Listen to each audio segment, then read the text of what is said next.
মা? অ্যারেঞ্জ ম্যারেজে মায়ের বক্তব্য। সব ঠিক আছে তো? তোর গলাটা এরকম কাঁদো কাঁদো লাগছে কেন? জামাই আমাকে উঠতে বসতে কথা শোনায়, আমি থাকবো না এখানে।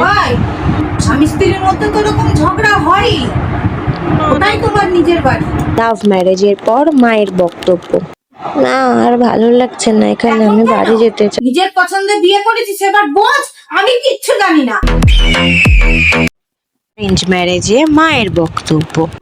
এবারে তো আমার জামাইকে একটা শাখা বাঁধানো দিতে বললাম, দিল না জানো। আরে দেবে, দাঁড়া, তোদের জন্যই তো সবকিছু করে। কি রে, কি দিল? লাভ ম্যারেজের পর মায়ের বক্তব্য। বিবাহবার্ষিকে না মা, দেবে বলেছে। আসলে এখন একটু টানাটানি চলছে তো। হ্যাঁ, আর এখন আমি কোথায় যাই, আমার এখন আর লাগবে না। চুপ কর, শাক দিয়ে আর মাছ ঢাকিস না। বললাম, আমার কথা শুনলে ওই ছেলেটাকে বিয়ে করলে সোনা দিয়ে মুড়ে দিত।